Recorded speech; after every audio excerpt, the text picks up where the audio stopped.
Hello friends, आज हमारा औसत के दौर सीरीज चल रही थी, उसी का अगला पार्ट लेकर आए हैं।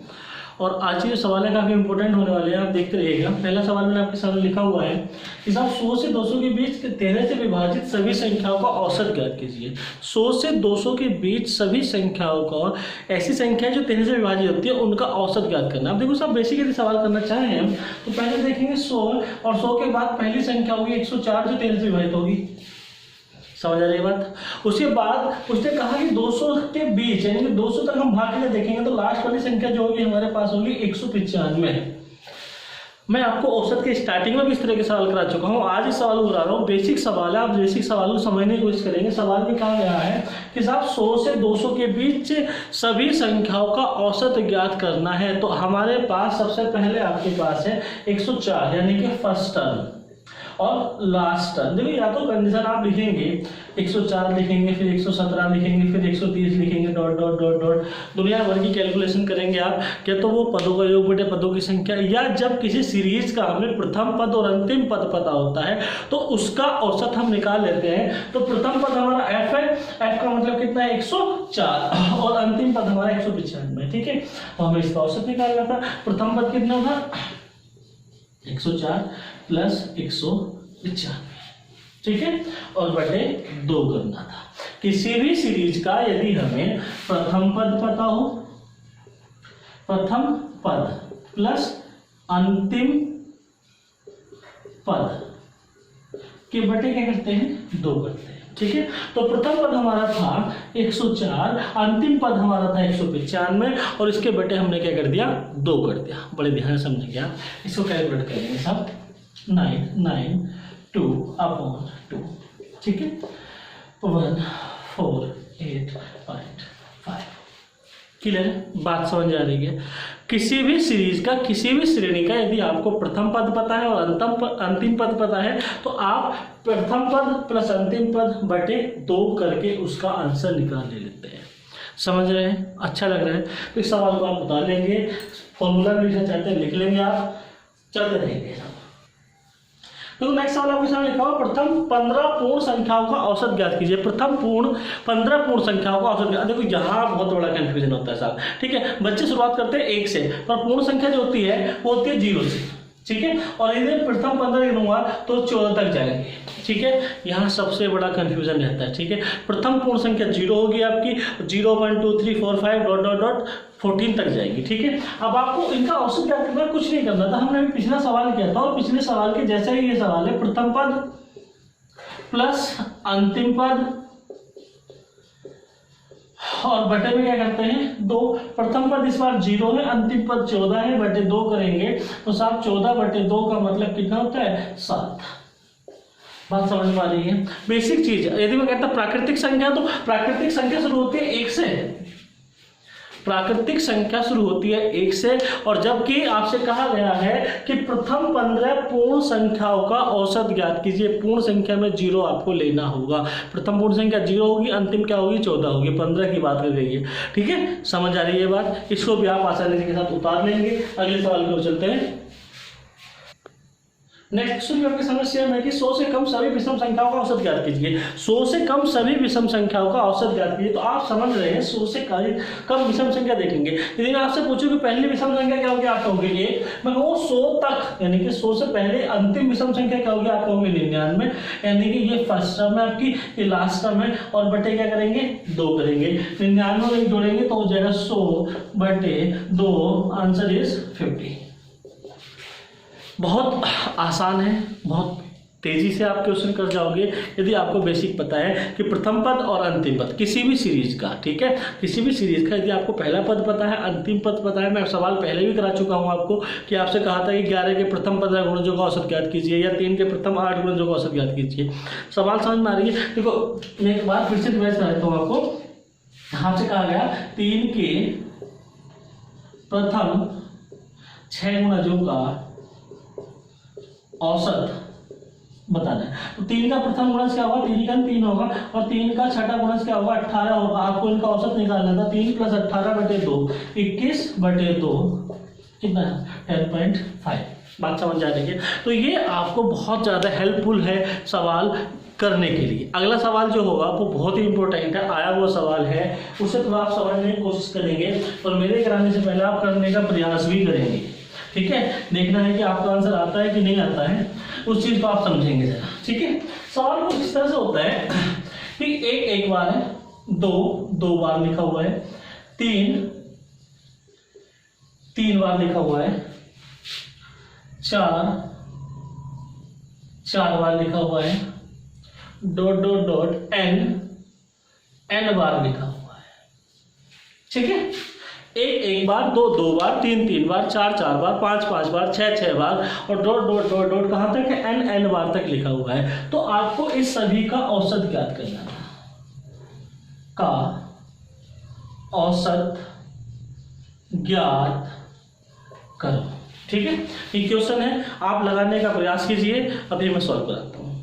ठीक है, लगाओ इसको।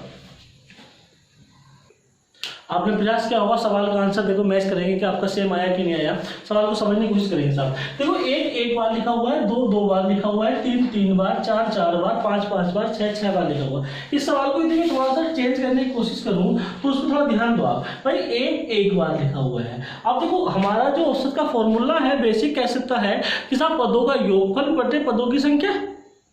आप संतुष्ट इस बात से कि पदों का योगफल बटे पदों की संख्या। अब देखो साहब, यदि मैं दो को जोड़ूं तो ये क्या बनेगा, 4 बनेगा। यहाँ ध्यान दो, यदि मैं 3 + 3 + 3 जोड़ूं तो क्या बनेगा, 9 बनेगा। यदि 4 + 4 + 4 जोड़ूं तो बनेगा 16। ऐसे 5 को 5 बार जोड़ूंगा तो बनेगा 25।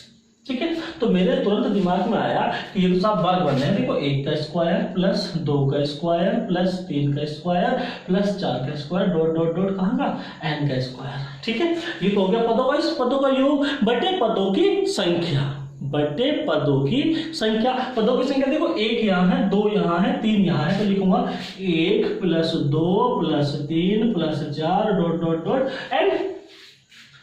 बात समझ में आ रही? अब ध्यान देंगे साहब, मैं n प्राकृतिक संख्याओं के वर्गों का योगफल, वर्गों का योगफल होता है n × n + 1 × 2n + 1/6 होता है, जानते हैं सारी बात। यहाँ n प्राकृतिक संख्याओं का योगफल क्या होता है, n × n + 1/2 होता है।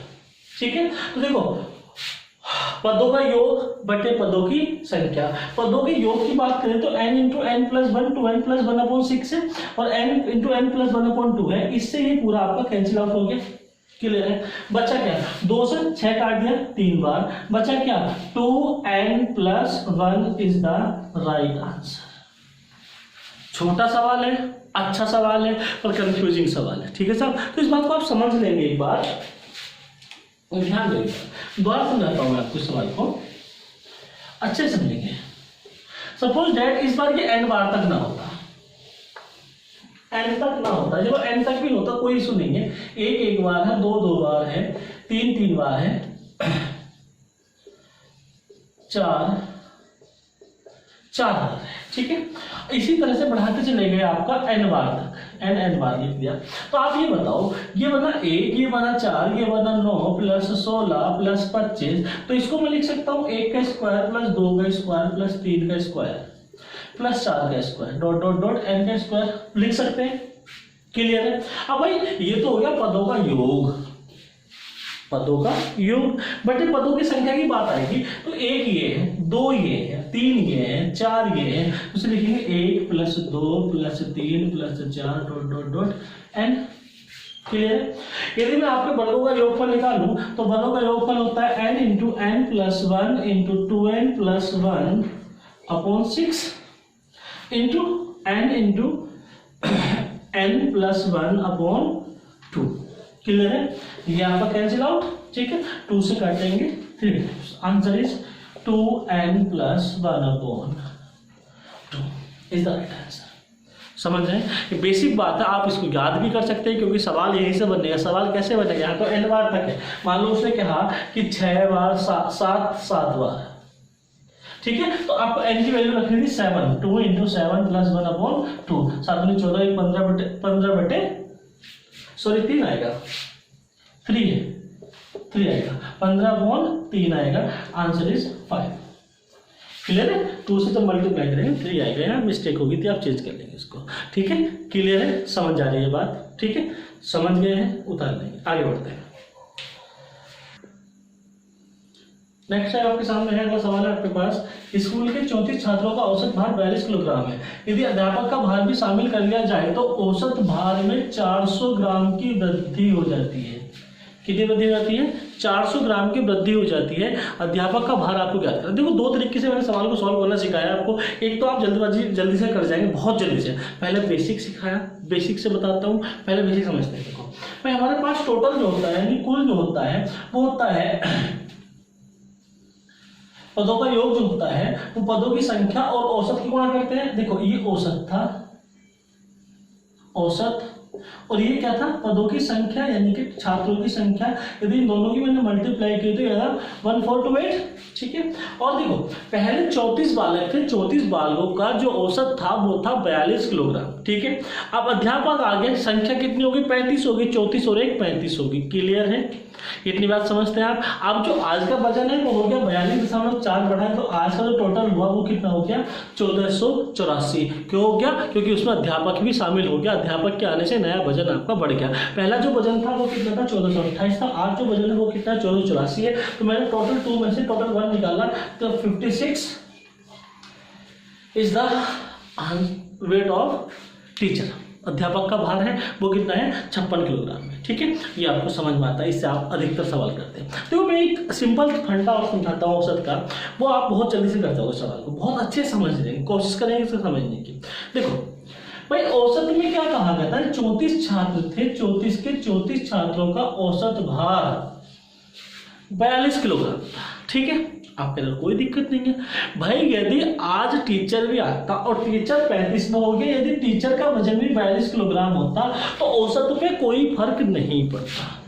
इतनी तो बात समझते हैं आप कि भाई मान लो पहला वजन जो था, पहला औसत भार जो था 42 था और टीचर भी 42 किलोग्राम का था, तो कोई फर्क नहीं पड़ता, ना तो घटता ना ही बढ़ता। पर आप कह रहे हो कि वजन तो बढ़ गया, कितना? 400 ग्राम। तो ठीक है, कोई दिक्कत नहीं है साहब। तो पहले तो टीचर ने 42 किलोग्राम की पूर्ति की, ठीक है। अब संख्या हमारे पास होगी 35, 34 पहले थे और हो गए 35, और सभी को कितने कितने ग्राम फालतू दे दिया? 0.4 या 400 ग्राम यानी 0.4 kg, ठीक है। सॉल्व करेंगे, आएगा 14 kg। 42 + 14 कितना आया? 56। समझ रहे हैं? यहाँ कैलकुलेशन करने की आपको जरूरत नहीं है, सवाल पढ़ो सीधा आंसर लगा दो। समझ में आ रही है बात? यदि अध्यापक का भार भी 42 किलोग्राम होता तो औसत पर कोई फर्क नहीं पड़ता। यदि मान लो घटा भी रहा होता तो कोई फर्क नहीं पड़ता, घटा देते औसत, ठीक है। वो कहता कि मान लो 400 ग्राम घटा दिया तो यहाँ हम माइनस का साइन लगा देते। क्लियर है? आपको इस संख्या पर ध्यान देना है कि अब कितने लोग हो गए। आगे और सवाल करेंगे इस तरह के, इसको आप समझ लेंगे, उतार लेंगे, दो तरीके से उतार लेंगे।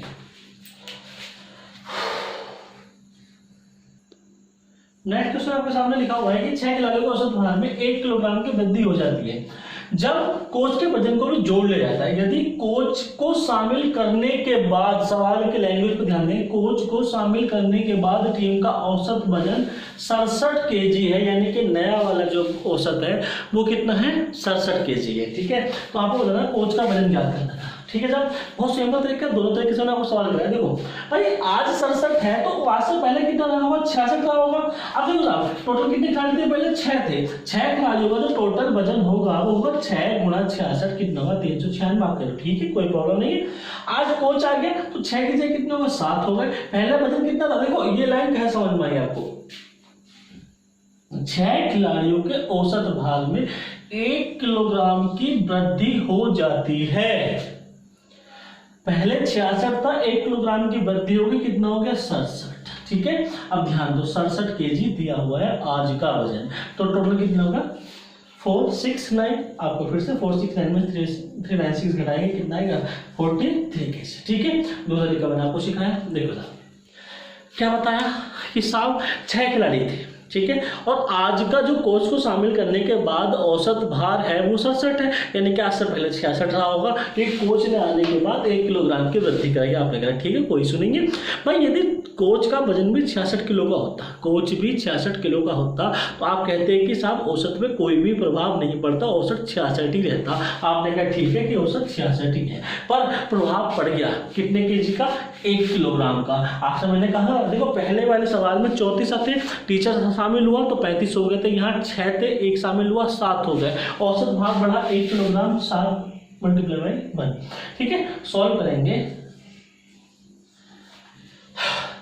Choice is yours. दोनों तरीके वाले आपके सामने लिखे हुए हैं, ये बेसिक है। देखो सवाल मैं मना नहीं कर रहा कि आप इससे नहीं होगा, कर लोगे, पर सब कैलकुलेशन थोड़ा टिपिकल हो जाएगी। यहाँ सवाल पढ़ा और आप आंसर लगा दिया। ठीक है, यही गेम है। ठीक है, यही आपको औरों से अलग करता है, यहीं पर आपको कंपटीशन देखने को मिलता है। समझ रहे हैं बात? आप भाई कितनी भी फास्ट आपकी कैलकुलेशन हो, आप यहाँ 10 सेकंड लेंगे।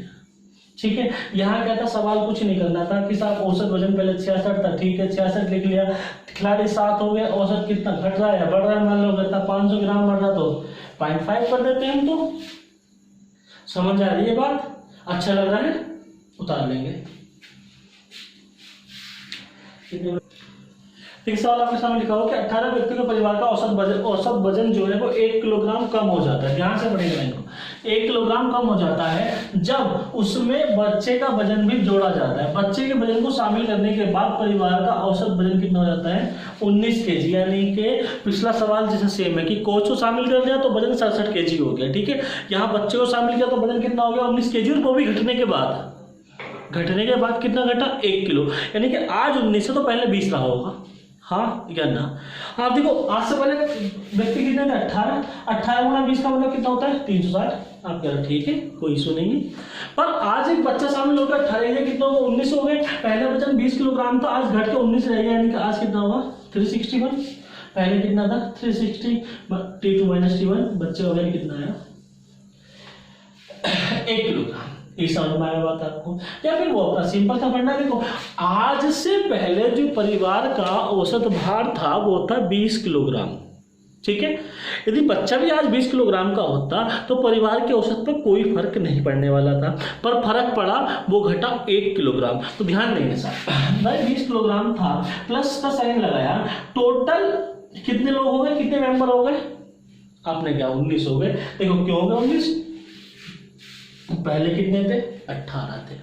ठीक है, आज 19 हो गए, औसत वजन घटा कितना? -1 से मल्टीप्लाई कर दिया तो 20 - 19 that is 1 kg। Choice is yours. आप देखेंगे कि सवाल को कितनी जल्दी आप कर पाएंगे, कैसे कर पाएंगे, तो समझना आप ही को है। ठीक है, अच्छा लग रहा है, इसको उतार लेंगे।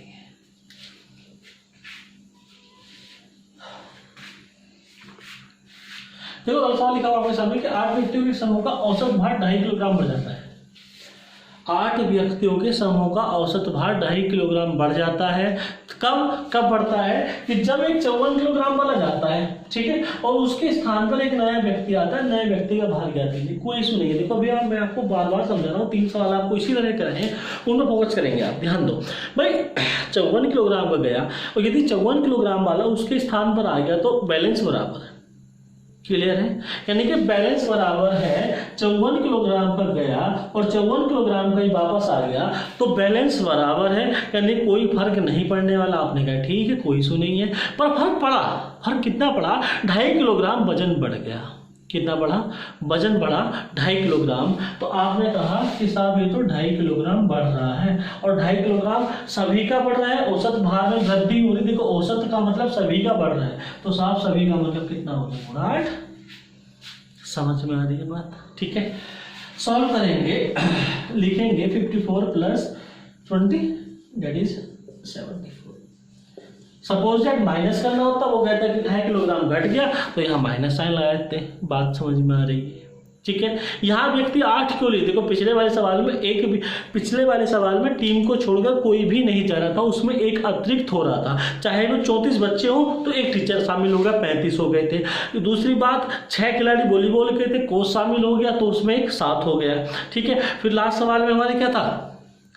जो टोटल आपका दिया हुआ था, टोटल 18 व्यक्ति दिए हुए थे, बच्चा शामिल हो गए तो उसमें 19 हो गए थे। ठीक है, यहाँ एक गया, वापस एक आ गया, यानी कि जितने पहले थे आज भी उतने ही है। समझ आ रही है बात? आपको समझ में अच्छा आ रहा है? उतार लेंगे, कर लेंगे। आप बहुत जल्दी सवाल करेंगे, उतारेंगे इसको।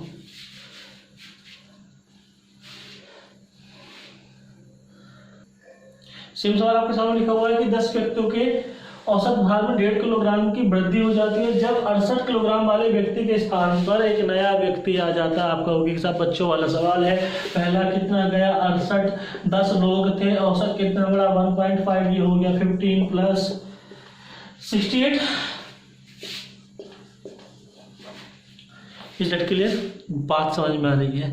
बेसिक कंसेप्ट आप सीख लेंगे, उसके बाद आपकी स्पीड डिपेंड्स करती है आपके ऊपर। ठीक है, अच्छा लग रहा है, समझेंगे बात को। ठीक है, तो ये औसत के मैंने मैक्सिमम आपको लगभग सभी टाइप करा दिए, अभी टाइप्स तो बचे हुए हैं पर सभी क्वेश्चंस यहाँ पे कराना संभव नहीं है। मैं एक नई सीरीज लेकर आऊँगा, आप कह बता सकते हैं कि जो आपको पढ़ना हो उसी टाइप की वीडियोज़ में आपको प्रोवाइड करा दूंगा। पढ़ते रहिएगा, घर पे रहेगा और सुरक्षित रहेगा। Thank you.